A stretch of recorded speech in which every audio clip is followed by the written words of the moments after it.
Hello, everyone, and welcome this week for another wonderful week of UBT Live. So super excited. We have Brittany Leonard with us this week. My name, of course, is Roger Phipps, COO and co-founder for Seven Lights Marketing, Bird Eye View, Inc., Boss Leadership Solutions, and a bunch of other stuff, which would take too much time to talk about. So as I said, we have UCF alum and lawyer Brittany Leonard with us this week to discuss developing a personal brand and how to utilize that digitally. So super excited. You guys are going to love her. She's super bubbly, great smile, and she makes us all look better. So without further ado, I'm going to bring in the team. Alan Levin from Smarty Pants with the Z Marketing. What's up, Alan?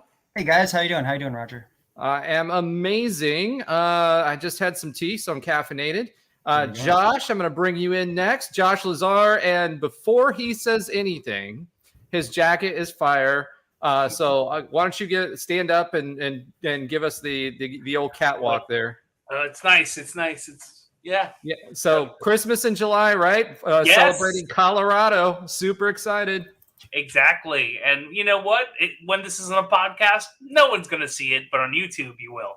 Yeah, exactly. More reason to have to put up with me so you can see Brittany and Josh and Alan. So without further ado, I'm going to go ahead and bring Brittany in. This is Brittany Leonard. Thank you so much for joining us this week. Super excited to have you. Without further ado, I'm going to let you kind of take over and talk a little bit about yourself. You're obviously a UCF alum. So, just kind of tell us a little bit about what you do, what your journey was to get here, and any fun UCF stories or resources you've used. So yeah, hey everyone, my name is Brittany Leonard. I am a general counsel in a tech company. We do airport, all kinds of different airport safety issues, from eyesight testing to TSA pre-check, all sorts of things like that. We do voter elections stuff and voter management. Been in the in-house space for a long time now. Love it. Corporate counsel is definitely the way to go for me, especially, there's a whole plethora of legal fields that you can get into. I decided to get into the in-house field a couple of years ago, and it's amazing. It's wonderful. And then after a couple of years doing that, I started personal, I guess, you guys, it's so funny. I don't even consider it personal branding. I literally started chatting on LinkedIn and voicing my opinion on the industry of the legal world because it needed to change. It was very siloed and pretentious, and Josh knows all about that. So I just was like, okay, I need to say something, and we're here now. So it's been a wild journey the last 3 years for sure. Awesome. So UCF stories. Do you have any fun UCF stories from your time at UCF, or any resources that you used while you were in school or afterwards? I mean, I was a super nerd. So, the library, I was there all the time. I would relentlessly use all office hours. So I think I was more friends with the professors than I was actually trying to be friends with classmates. But no, it was a great time. Definitely for me, it was all about student services and what they had, the resources that they had. Obviously, at the time, I wasn't 100% sure about law school, so I wanted to see what kind of jobs were out there. If I didn't go, obviously, very thankful I did, but that's always a resource, and it's amazing what they have. So. Awesome. Yeah, I spent a lot of time in the basement of the library in those rooms during my engineering trajectory. Mm-hmm. They were very old at the time. They've had a massive update. They were called the dungeon for a reason. So, I've been wanting to go back, but I don't know how it's changed with the parking. It's horrendous. So it's always been that way. When I was there, we used to. I know, okay, I'm going to date myself here a little bit. So I started UCF at 99, and I used to have to park in the engineering parking lot when it was paved, where now the arena stands, right? Before it was paved. Okay. Mm-hmm. So we would drive up to the garages in hopes of catching people as they were coming out of class to try to give them a ride to their parking spot to grab their parking spot. Now, 99 that was okay, but Now it'd be a little awkward. like, what are you doing, stalker? So yeah, it was a thing back then. Yeah. Yeah, I could definitely tell you at UCF right now, parking is not any better. When I'm teaching as an adjunct, like there was a class I had at 4:00, and students were coming to campus an hour ahead of time to maybe get a parking spot. It's not any better. Do you guys they have like separate parking for teachers and professors? Yes, and it still doesn't really matter. Even I had to get there at least 45 minutes to get a parking spot. Yeah. Yeah. All right, UCF, I know you're listening, so I know you're trying to build more parking spaces, but student housing and student parking has been an issue as of late, from what I'm told. So luckily, the only time I have to deal with parking is on game days, and on game days I have a parking pass, so I'm good. All right, so let's kind of get into this a little bit. The first topic I kind of wanted to talk about was, can you kind of explain what a persona is and kind of what you do to develop it? Yeah. So when I created a voice, I guess you could say, I had no idea I was creating a persona, if you will. I just had an idea of there's things, a plethora of things that I wanted to discuss, that I wanted to voice my opinion on, that I wanted someone to understand that you can go from a very siloed, very lonely environment to be able to thrive in your career type of situation. So I guess I kind of backwards my way into it. Josh is like, yeah, like it's just kind of like, these are the things that I'm bothered by. These are the things that need to change. Let me discuss what I know from my stories, my experiences, and see how maybe we can start making changes that are better for the people coming after me. Because I cannot stand when someone says, oh, well, this is how it's always been done, or this, this is what we do, or it's not going to change. It's like, well, it can change, but you got to put effort into that change. So just like I'll get messages like, I'm very unhappy in my career. I'm very miserable. I want to make a switch. And I'm like, okay, well, there's things out here. And I start naming things and they're like, oh, I can't give up my high paying job. Well, if you're not willing to make the change, there's things you got to do to get to that, point in time. And then once you do, you're able to develop what is now, I guess, referred to as a persona, and then develop that into what you've experienced. So that's why I created The Vault, which is a personal branding consulting company, because I want people to be able to feel like I can thrive in my career and I don't have to be stuck and miserable for the next 5, 10, 20 years. So, yeah, it's interesting. From a driving change perspective, like for me, part of the reason we're doing UBT Live and why we're working with UCF and we're starting to build this stuff was built out of a just identifying a need, right?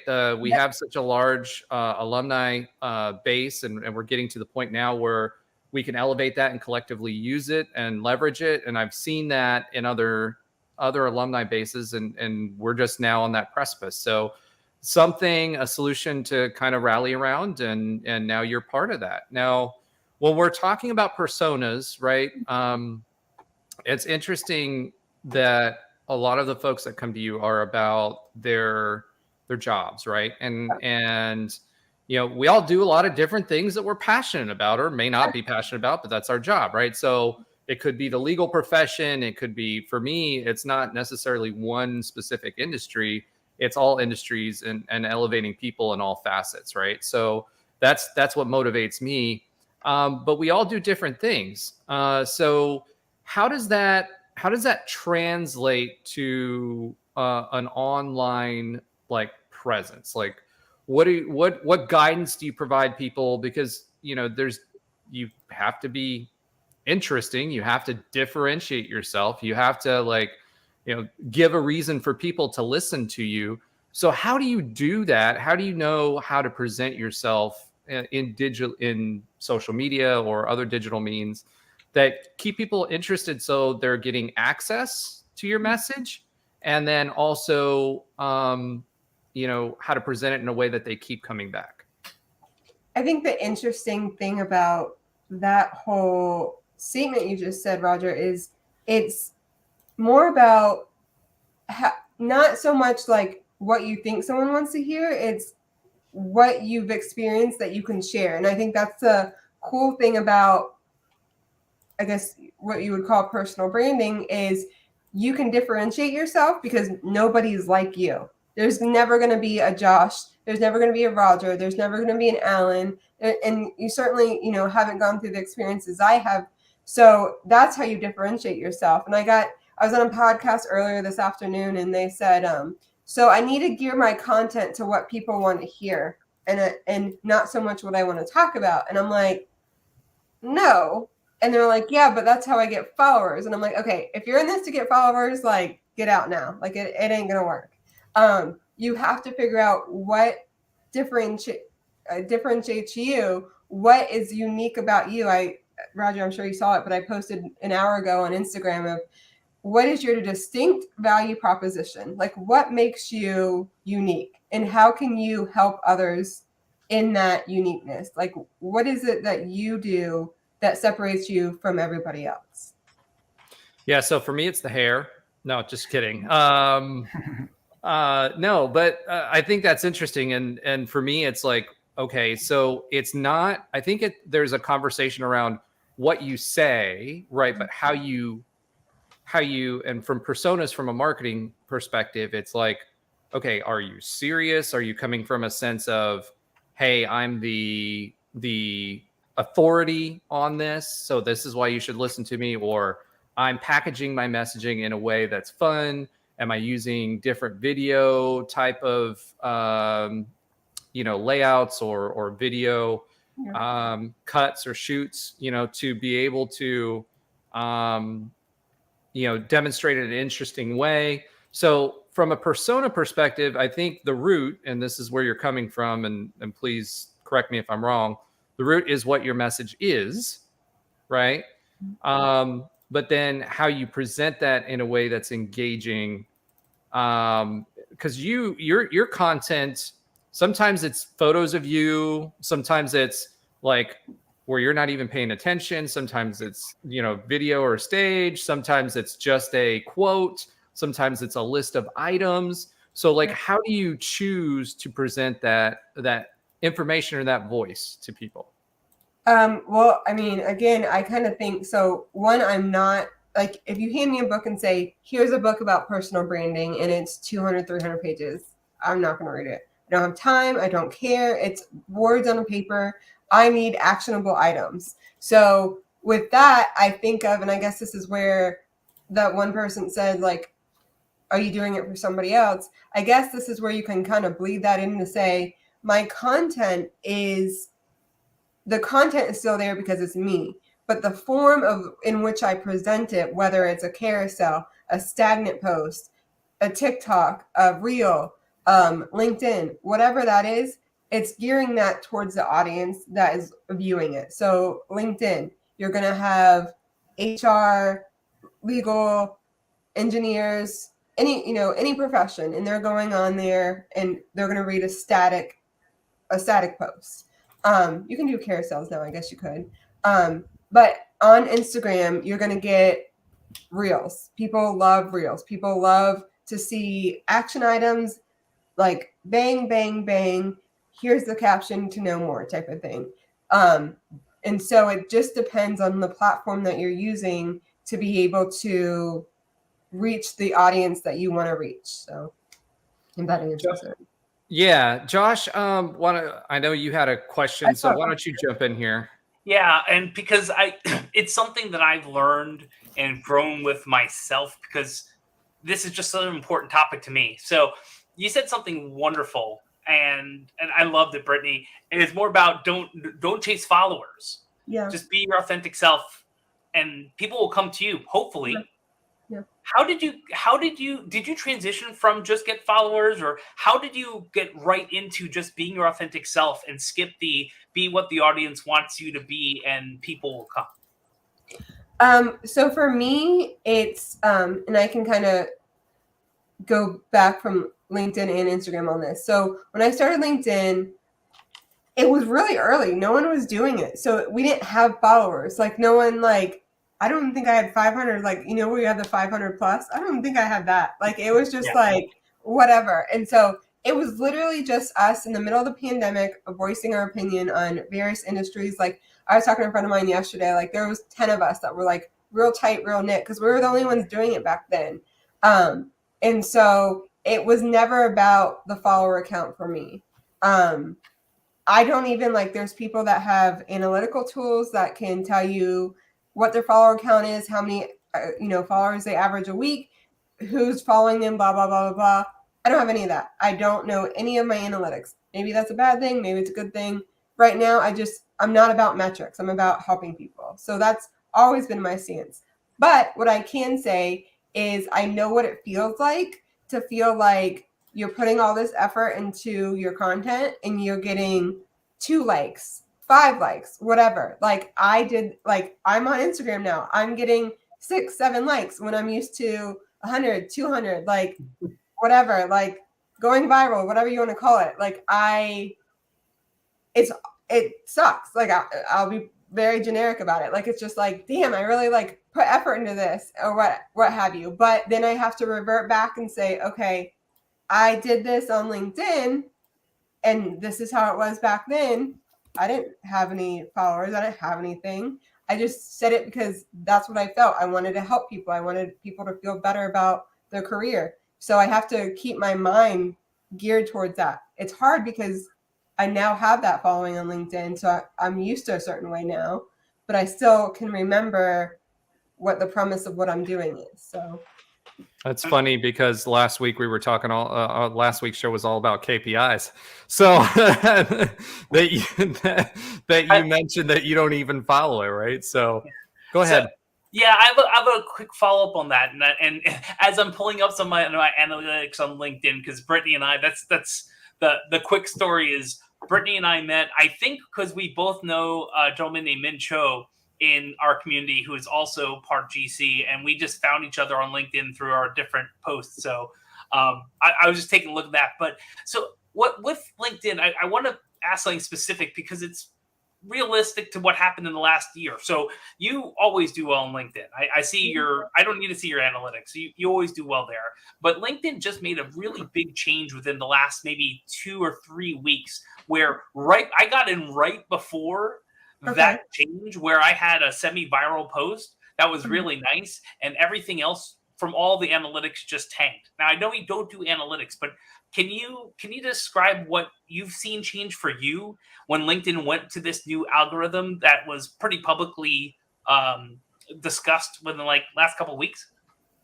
Send me those posts because I have written open letters. I write every once in a while. I write open letters to LinkedIn saying, fix these things.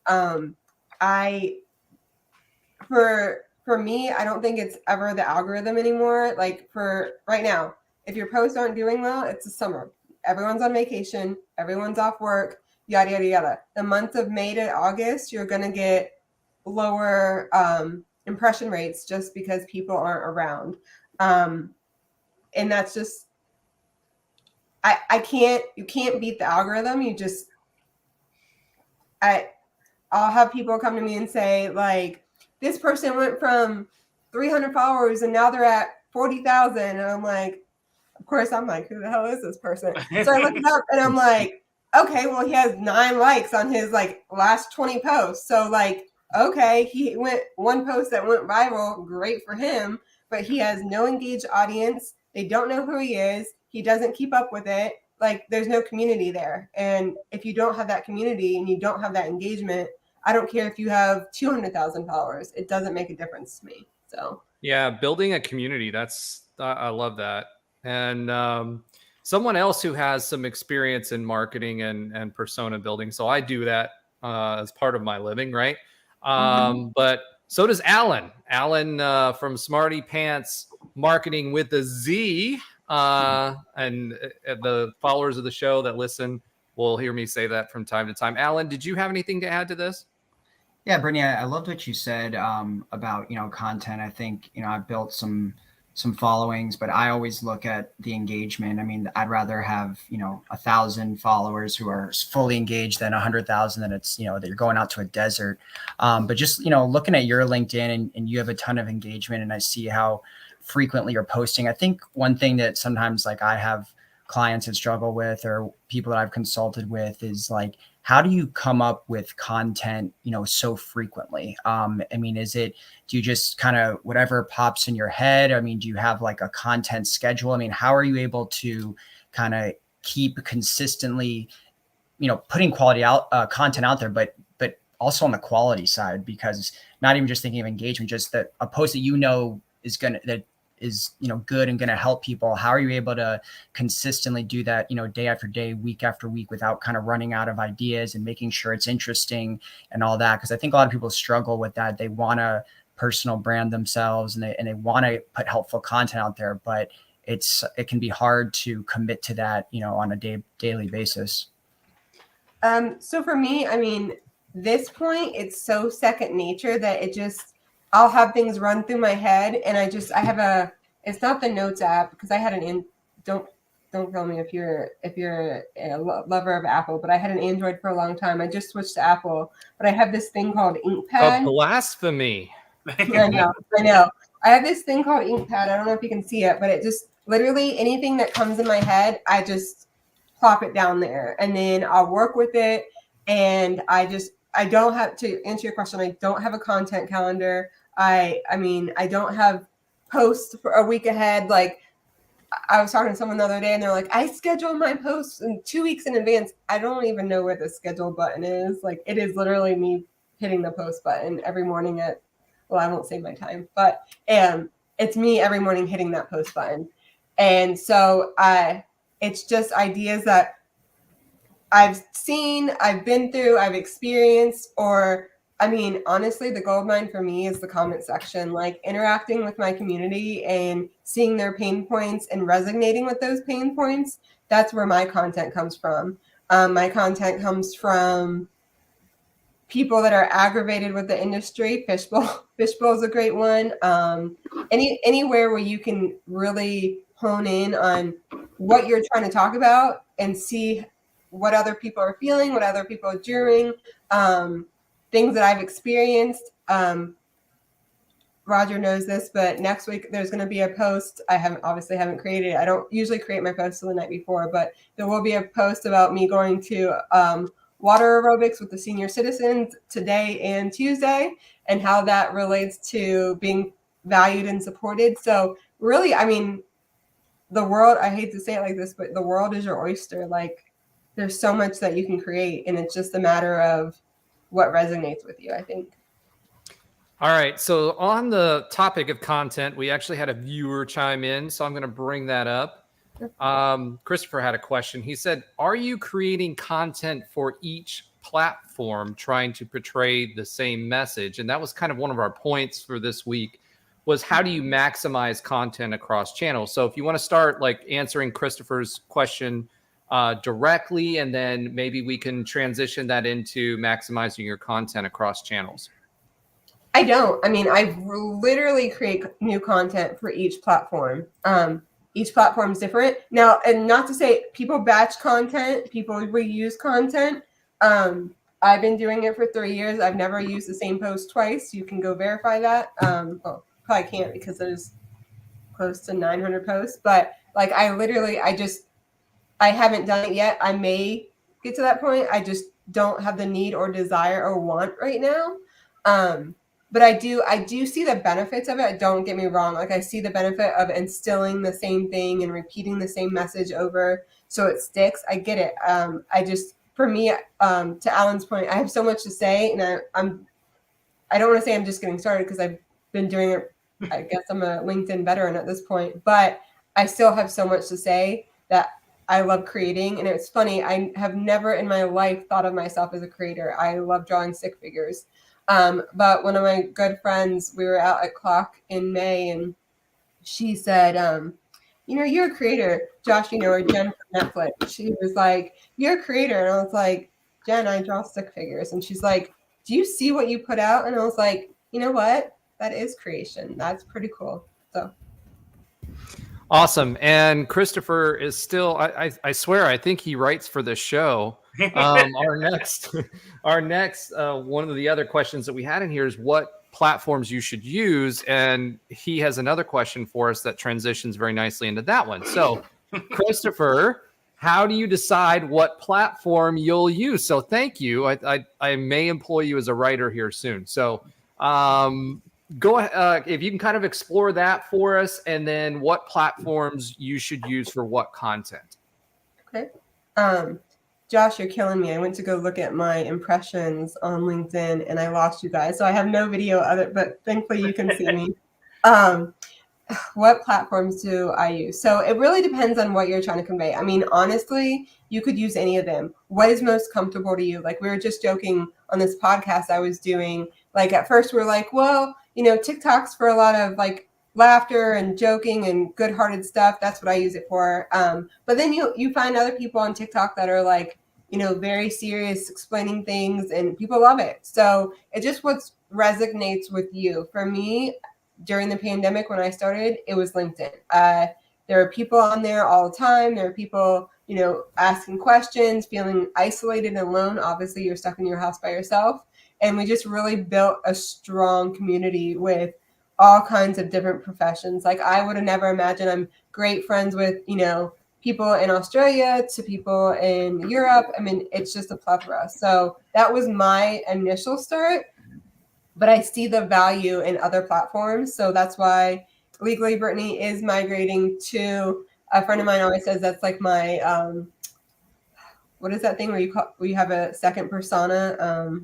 What is that word? Like Beyonce has Sasha Fierce. Your doppelganger? No. Not doppelganger. No, it's like your stage name or your alternative. Alter ego. Yeah, alter ego. Alter ego. Yeah. So when I created Legally Brittany, it was funny because it was like, oh, this is your alter ego. And it really is. I mean, but it's still me. I love the play on words. So I'm not moving. I'm 1,000% never giving up LinkedIn, but I am putting content out on Instagram now, and it is different from LinkedIn in the sense that the two things I talk about is legal stuff and personal branding. So that's obviously what the courses are going to be on. That's what I'm creating. And then obviously the legal stuff goes for HR, legal, everything. And then personal branding is every industry. So it just depends on what you feel comfortable with. Yeah, and I can add a little bit to that too. That's part of what we do for people, right? In the marketing side of things, and even just in our personal lives, all four of us have a social media presence, whether it be LinkedIn, Twitter, Instagram, etc. And even YouTube, right? So now we've got YouTube. I'm in the process of developing a short series that I'm going to start pushing out there. So the content itself is really dependent on the medium and the consumers that you're building, right? So, for example, YouTube can really be anything, right? It can be your personal life, and a lot of times you blend your personal and professional life because it's about your life. That's why it's called YouTube, right? Yeah. And so people are interested in that facet of it. And there, you're more likely to be, when you're talking about your authentic self, you're expected to see all the warts when it goes with that. Now there's some YouTubers that are just like building like super professional stuff out there. And, we do that for people too, but it's for the unscripted. It's for the average person to put out their story. Right. And so some of my YouTube stuff is like this is going to be out on YouTube. And this is part of my passion, right? Talking to people like you, Brittany, and bringing the UCF community and hopefully educating and providing value that way. And then some of my stuff in YouTube is about my 9 and 12 journey, which is building 9 businesses in 12 months, which is absolutely psychotic and gets you very little sleep. At the same time, I'm doing stuff like this, right? Then you've got, this is also going to go out on a podcast platform. So people consume this type of talk. And again, in podcasting, people gravitate towards authenticity. They don't want a scheduled newscast, right? They want authentic, they want laughter. They want it's designed to be listening to a conversation about a topic that you have interest in. And then when you go to like Twitter, my Twitter persona, Twitter's very much focused on news, right? So it's, what are you putting out there of value when it comes, most of my Twitter stuff is sports related, other than the UBT live, which, by the way, if you're not following that, at UBT live on Twitter. But it's very much focused on talking about news and sharing news. Instagram is supposed to be more of your personal life, but we all know half of Instagram is not your authentic life. It's basically, hey, this is staged moments in my life that I'm happy about throughout everything else, right? And what you want others to perceive. So that's, again, though, more personalized, right? That's you, your kids, your family, your adventure, your camping adventure. It doesn't show the part where you're yelling at each other in the Disney park because it's 110 degrees and you've been there for 3 days and the kids wanting ice cream. It talks about that happy moment, and it's a memory, right? So with LinkedIn, it's more about your professional life. What do you have to contribute to the professional community, whether it's experience, whether it's tools that you've picked up along the way, knowledge, things that people should know. It's an opportunity for you to contribute to the greater community. And so that's why we're doing this as a LinkedIn live stream, right? Is so that we can reach out to people and they see, hey, these are things that I can pull into my everyday life. So I will say, though, when we build out content for people on YouTube or whatever, we try to get a little bit of their personality in it too. So we build personas with personality, if that makes any sense. So that's kind of how we go about it, and I hope that helps. Thank you, Chris, again for the questions, and please come, keep them coming. Anybody else who wants to jump in, when we're talking about maximizing content. So one of the things, actually, Brittany, it's interesting to me to hear you say that you're building all of these pieces of content the way that you are for different channels, because one of the things as an agency, one of the things that we're looking to do is maximize content for you, right? So that could be, changing the packaging with the same message, but getting that same message across. That's when you're doing that for companies, or when you're doing it for people who are, wanting to build an online presence, but they don't have the skill sets to do that. And so you'll take an image, into Instagram, or a reel in Instagram, on a short clip off of YouTube, put that on there, and, build the messaging around it. And again, it's a way for people to go to the larger content, right? Same way with YouTube, shorts. You want to put a short out there that's an interesting clip to get people interested, and then drive them back to the long form video where you're providing more value. So it's, when we look at it from maximization, we want a cohesive campaign, because I'm looking at it as a campaign strategy, right? What messaging do I want to go, and how do I package that for each one of these platforms? And you're taking a different approach, which is much more organic, which is very, very interesting to me that you chose to do that, because you've been a success. So what do you think makes the difference for you to be successful, and by driving it organically?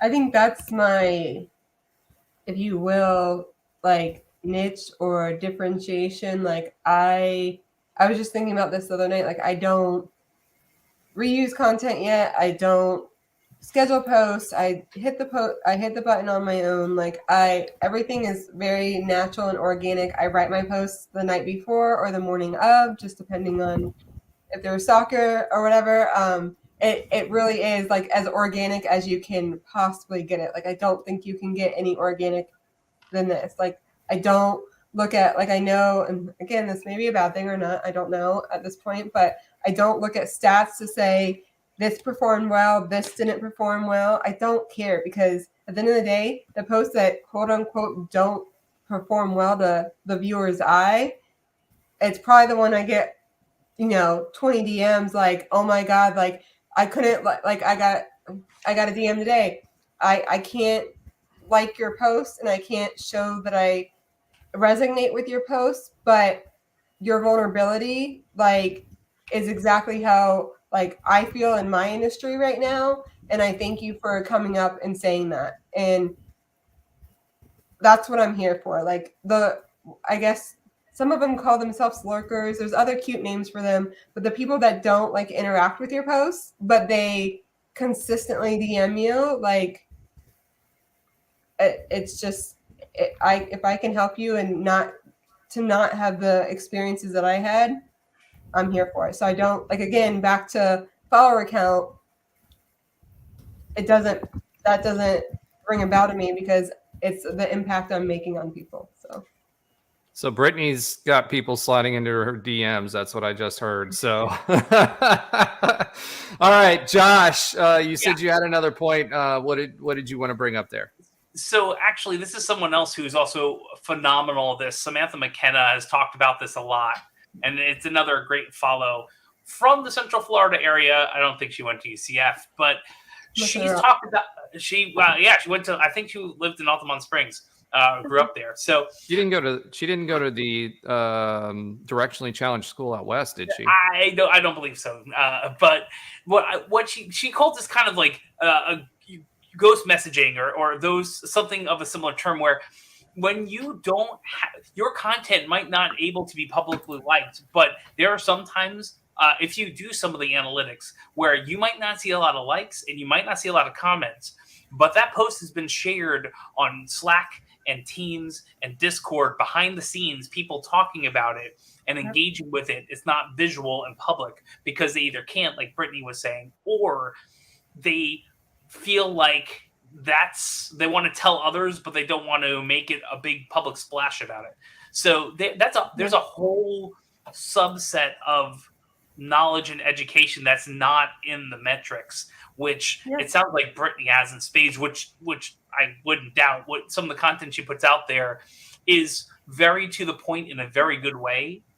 And it does talk about things that people don't always talk about, even though we all, if you've been in the legal industry for a while, you know. So that is something that most people don't realize. So I love, Brittany, that you brought that up, because that is your content not publicly being shared, but privately or having DMs about it and having conversations is another great way to engage your community. I didn't even know this. I had someone DM me about a year ago and said, just so you know, a lot of your posts end up on different Facebook groups. And I was like, I don't have a Facebook. So I was like, really? And I was like, do they like them? And they're like, yes, they love them. I'm like, okay, cool. Like, that's fine.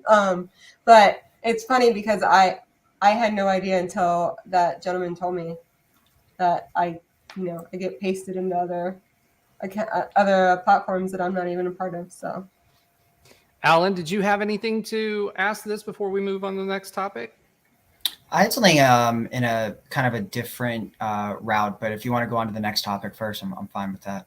Okay. So I guess just slide into the PMs here when you're ready for that. That's how we communicate.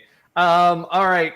So, one of the things that not everybody they want an online presence, whether it be to market themselves, or something else. However, some people just don't have the skill set or the time to do it. This is, online presence is a great way, especially through LinkedIn and whatnot. If you're getting your messaging across, it's a great way to, get in front of people for speaking engagements or other things where you can, engage with an audience in your industry and share value. Right. So when should you ask for help? Like, when should you engage with, either professional marketers or, because building content takes time. I don't think people realize in between the editing, actually creating the content and then posting it on different things. It's like, even on these YouTube descriptions, like if you look at my YouTube descriptions, I have to think about what questions I'm going to kind of bring up before we talk with the show. Now that helps the show, right? But it's also to help the viewers so that they understand what we're going to talk about and what resonates with them. But that takes time to do all of that.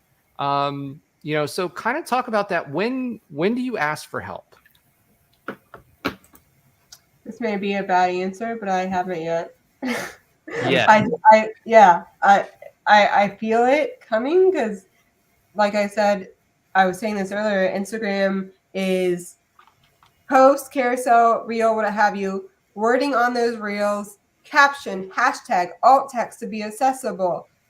All these plethora of things to make it good, I guess, quality, I guess you could say.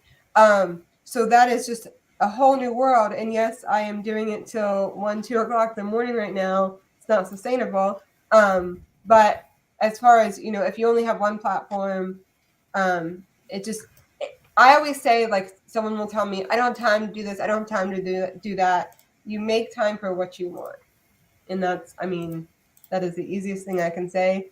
And you want to make sure that when you want to do something, it's okay if you decide later on not to do it, but make sure that you put your best foot forward when doing something because you really want to do it, not because you think it's going to get you XYZ.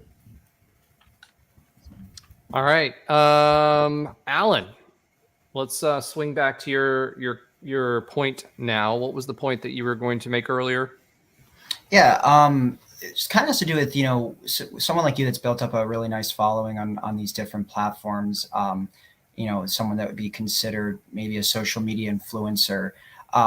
Does that, change the way, I know you talked about authenticity and everything, but does that change the way you approach your content at all? Because there becomes like a certain expectation that people are expecting a certain level of quality and a certain level, of quantity. And then you have these social media influencers that we see are all over now for various industries, whether it's fashion or whatever. And, they can be changed by, the brand that they're speaking for, or just in general, because they feel like they have to meet expectations. When you reach a certain, new level, like you have with, 15,000 plus followers on LinkedIn or whatever the case may be, does that in any way make you maybe think twice about what you're saying or how you post, or is it still just freely and authentically, regardless of the amount of, followers and engagement that you're consistently getting?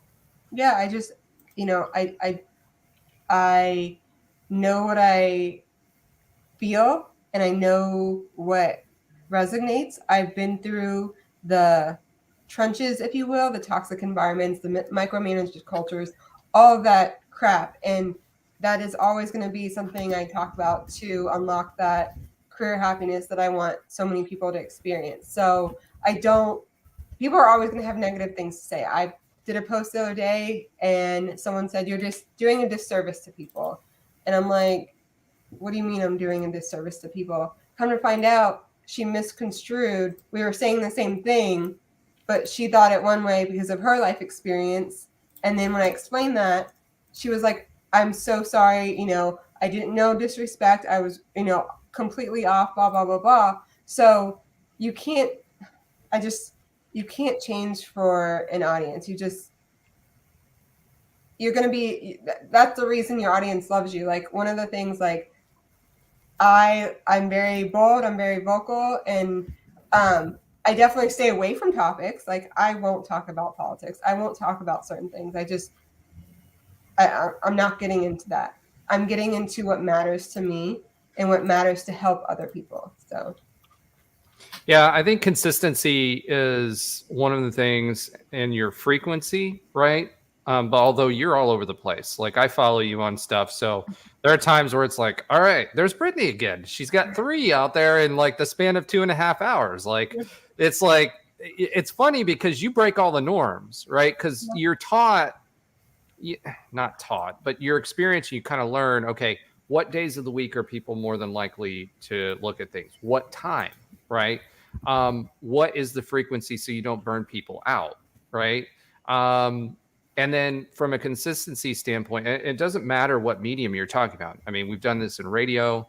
I've been in radio. I've been doing podcasting. We've done, I've done social media campaigns and managing social media for people and all of that stuff. So, there's time and place. LinkedIn's the same way. Like, you don't want to post on Mondays typically, because Mondays people are catching up for the weekend, and then Tuesday mornings from 8 to 10 is when people are on their LinkedIn because they've caught up from the day before, and they can spend some time like perusing their LinkedIn and hopefully engaging with people, right? But So see, there's like, right there, doesn't that stress you out? Like, that's why I started what I did 3 years ago. Like, I was tired of the rules. I was tired of, you have to do this, you have to be this way, you have to be liked by these people. I was like, I don't give a shit. Like, as straight as I can be. Like, I am who I am. If I spam you, yes, I did 2 posts on Friday. Sorry, Roger. Actually, I didn't post today. It doesn't bother me. It's just funny because it's like, it's a juxtaposition, right? So like, but I had no rhyme or reason. I don't know why I did that. I just had something in my mind, and I had a camera on my phone, and I created it and sent it out. Like, I don't know why I do things. I just do them. There's nothing wrong with that. Like, for me, it's interesting because I, obviously, as I've gotten to know you a little bit and kind of watched your way of interacting with people and all that fun stuff. It's just different than what I'm used to, right? Yeah. So it's like, it jumps out when my reel today it came happens. out at 5:30 because I was at water aerobics with the senior citizens today at 9. So, I created it like an hour before I posted, like I usually do. So it just really depends. I do try to stay consistent on LinkedIn, but that's just because it's my baby, and I know what works on LinkedIn. But right now, here's a great tip. Here's a great tip. If you're starting to build your brand, do whatever feels right to you, because like for Instagram, what's the word? I'm working to gain traction on Instagram. So I don't know what works. I don't have an idea. I'm not going to follow a rule or a rhyme or what have you. Just do what feels natural to you. And for me, like, I'm consistent on LinkedIn because I know my consistency. I know my times. I know my people. I know whatever. But that's because I've been doing it for so long. When you don't have that platform, you don't have that following, do what feels good to you, because that's how you're going to find your people. So. Well, I mean, and the other thing is they're going to resonate with you on that. But I think the big thing I was trying to get on the frequency part of it is, like, people are children of habit, right? So Yes. Humans like to know when things are going to be out there. Like, if we didn't post our podcast when I was doing a sports podcast, we had 1 million downloads every month. When we were doing that it was a UCF sports podcast. When we were doing that podcast, if we didn't consistently post that on there, people were looking for it. They were asking for it. Or if you post it on a different day when they're used to looking for it, they'll look for it on that day because they kind of schedule their listening around that. Yeah. And you'll lose them for that week, or they'll come back to it. The number of people that come back to it are different. It's like Josh was talking about people listening, when you're in the gym. A lot of people would take our podcast and then they're like, okay, it's Tuesday. I know I can get, it's 2 hours worth of content. I know I can get 4 gym sessions out of it, and they'll listen to it on the week, and then you have to post at the same time next week. So whatever that frequency is, or whatever that cadence is, in your case was every day and it's up and down or whatever, your audience, clearly likes that because you're successful. Just be consistent in your chaos, in your example. So it's whatever that behavior that's attracting those people, be consistent in that behavior, whether it's frequency of posts or, content or what have you. So if I go 2 days without posting on LinkedIn, I get messages like, are you okay? What's happening? Like, where you at? Welfare check. Yeah. So it really just depends. Like, have fun. Have fun if you're building an audience. Don't put a lot of stress on yourself. like just make it fun, make it what you want, make it feel good. If it doesn't feel good, it's not going to be sustainable. Oh, that's a good line. I got to write that down. See, I write notes, Ellen. This is where my content comes from. There you go. I like it. All right. So the last question we had for you this week, what are Brittany's rules? I keep reading about these rules, and you're kind of famous for them, and everybody's wanting you to write a book. Mm-hmm. And tell people what are these infamous rules that I keep hearing about? Like, what's that all about? What are they geared towards? What are Brittany's rules? So the unwritten rules started probably a few months back, and it was more so just things that I felt like needed to be said, but other people weren't saying them.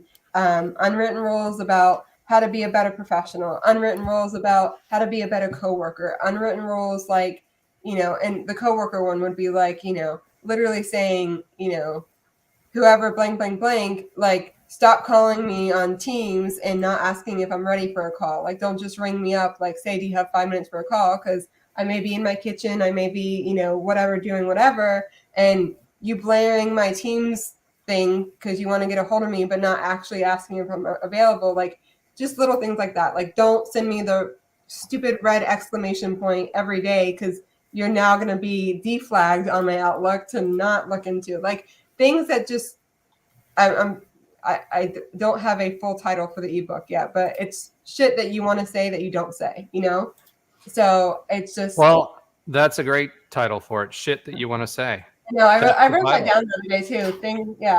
Something like that. It's no, good. And like if you want to make it jump out, shit that that you want to say, because it's don't microwave fish. Yeah, don't microwave fish, people. If you do that, that includes tuna, right? Don't warm up your tuna sandwich in the microwave. Don't burn popcorn. Yeah, I gotta throw that in the private chat.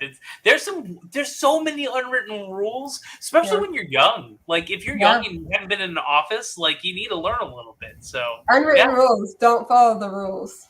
If you spill something, right? Clean it up. If you blow something in the microwave up, clean out the inside of the microwave. Don't just leave it there. That's another unwritten rules. Okay, this is going to turn into a grinds my gears session, so I'm going to try to avoid that and focus on the positivity.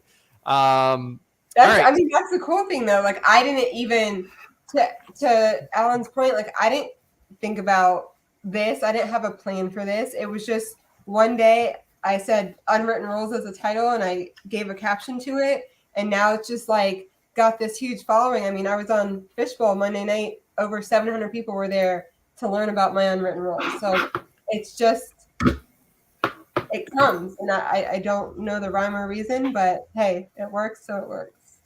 Awesome. All right. So I guess with all that being said, how can people find you, follow you, learn not to blow up popcorn in the microwave? Like where can they find those things? So Brittany Leonard on LinkedIn. I don't know. Someone said that I should be one of the first people that come up when you search my name because of following. And then on Instagram and TikTok, Legally Brittany is the handle. Please tell me that's a reference to Legally Blonde. Honestly, I guess, yeah. I mean, obviously I've seen the movie, and I created that account like 3 or 4 years ago, and I was actually surprised it was even available because on TikTok it's legally_Brittany because Legally Brittany isn't available, even though the girl that has Legally Brittany doesn't post. That's another story. But yeah, I think it just came out of like what's a play on words, something fun and catchy that people can remember, and it stuck. That's awesome. You've kind of got a balayage thing going on there, so I don't know. It's not quite fully blonde. Actually, yeah, no, this is my natural hair, and I've always kept it, and so. Awesome. All right, where else can people find you? Those are the 3 main right now. Obviously, LinkedIn, Instagram, and TikTok, and then obviously creating the vault that hopefully is going to come out in the next month or 2, and that will have mini courses and courses on personal branding, social skills, legal, with digital products. There will be finally the e-guide of the unwritten rules that I know is very coveted right now. So I'm trying to get that together. And just a really big resource for everyone to kind of come together, have chats, have forums, everything to just, just bounce ideas off of each other, get help when you need it, and, consulting from me. So I think it's going to be fun. I'm excited for it. Awesome. Thank you, Brittany. Guys, I'm going to let you guys, do you have anything else that you want to chat with Brittany about? That was great, Brittany. Thank you for coming on, and it was a lot of great advice. Thank you, Alan. I appreciate it. Josh? I could probably talk for the rest of the. We know, Josh. We know you can talk. Yes, that's thanks. No, we only have 12 minutes because we were always at 107. So now we could talk for so long. Brittany is really Brittany is wonderful for a lot of reasons, but one of the things we actually didn't bring up also that she's known for are her lists. So yes. Maybe we should talk. This is when you know your audience and your and your guests, right? Talk about your list and how that kind of came to be. Was it organic too? And maybe one of your most favorite ones, or maybe one of your top lists that you love making. So it's funny, when I first met Josh in person, he was carrying around my picture of LinkedIn, like looking for me in a crowd sea full of people. And then when he finally finds me, he tells everyone, she's known for her list. And I'm like, okay, hold on. Let me please note that there were over 700 people at the event we were at. So this wasn't me this was in downtown Orlando at Wall Street at was it a 10X Tech event? Yep. And so it was like 4 of the clubs and the center section, all with people and technologists. So yeah, that is. My skincare is still working from my profile picture to real life. Yeah, I gotta say that. But so yeah, I did. You are known for your list. That is true. Yeah. So list, same way of unwritten rules. It just things that I thought were going to be, pack a punch and leave a lasting impression. Favorite one is probably here's a great reason of why I don't do things ahead of time. I woke up one morning and literally 3 minutes before I posted, I said how to be a lawyer. And I said, you go to law school and you pass the bar, but how to be a great lawyer. And then I listed things that you could do to be a great lawyer. I mean, that had over 1.2 million impressions, and wow. It was huge. So it was one of the ones that has really stuck with me. I actually went through all of them the other day, obviously, because of e-guide. And I was like, oh, yeah. I was like, oh, you created that? Good job. Good one. So it's fun. I enjoy it. It's something I like because I don't like consuming a lot of content. A lot of content stresses me out when I see someone's post that's like literally the max limit. I don't even know what the max limit is, but I'm just like, come on, like get to the point type of thing. So that's why I do what I do. Awesome. Well, thank you so much for joining us this week, and everybody who's viewing and the folks that were interacting with us tonight. It makes it a lot better show when we understand what people are interested in and talking to people. So, and feel free to send us questions or topics that you want to have on there. Brittany, let me ask this. You can either hang out with us for the next few minutes or so, or if you've got somewhere to be, we understand too. We'd love to have you hang out. We've got a few things kind of pushing it back towards what we're doing here at UBT, and Brittany has graciously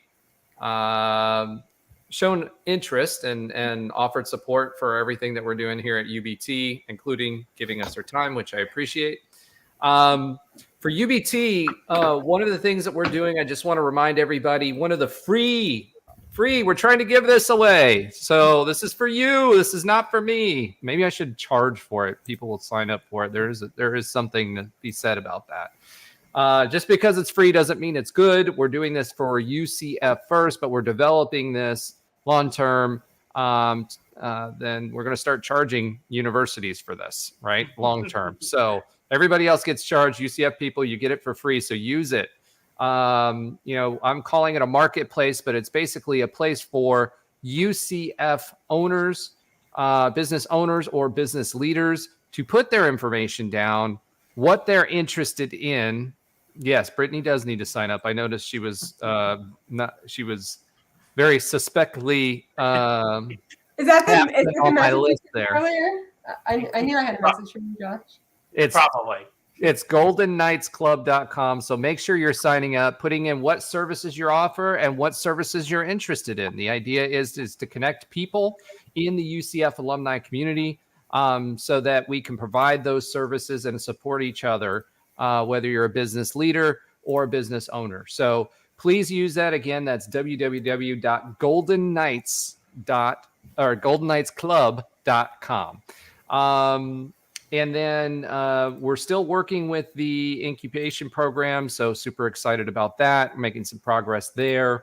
And, trying to set up a guidance roundtable for folks that are owners, that are alumni, or business leaders that are alumni, for us to help harness the solutions that UCF is offering. So make sure you check out the incubator program. Make sure you support, and UCF actually has a very robust mentorship program. So make sure you check that out as well. It's really important that we give back to the folks that are either coming up, either in the business world or that are still in school. I mentor someone that's still in school right now. So, just make sure that you're checking those options out.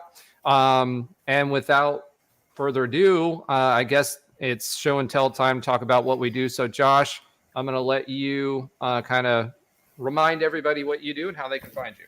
Sure. So, hey, everyone, it's Josh Lazar again.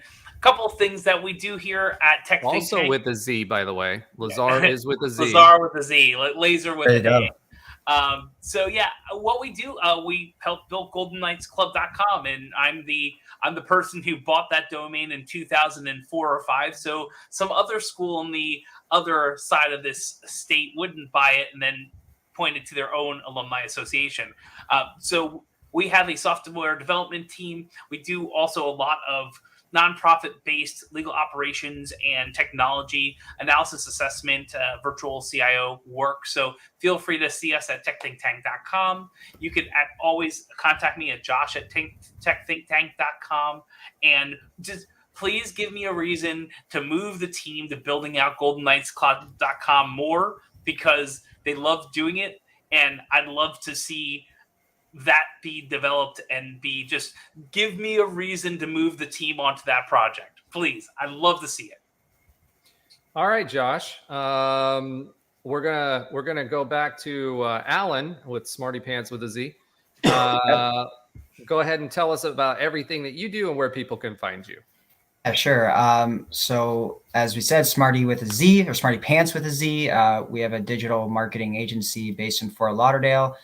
We run all things digital and lead generation. So if you're looking to enhance your brand and get some more, grow your business and scale and get the best ROI and bang for your buck, we're the go-to for that down here. We work with a lot of lawyers and people in the home industry, and I can be found on my website, smartypantsmarketing.com, or you can reach me on LinkedIn or at alan@smartypantsmarketing.com. Awesome. Thanks, Alan.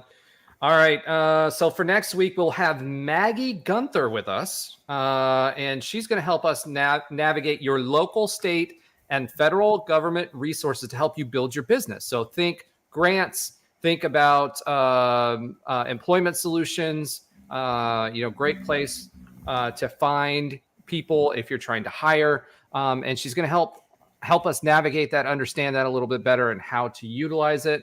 And then for myself, obviously in the background, I'm co-founder of 7 Lights Marketing Agency. We are also a full digital agency. We also do video work. We specialize in small business, legal, medical, and higher education. So we can do everything A to Z and focus on maximizing your marketing dollar. So if you need help from that, you can either visit our website at www.sevenlights-agency.com, or you can reach me at r.phipps@sevenlights-agency.com.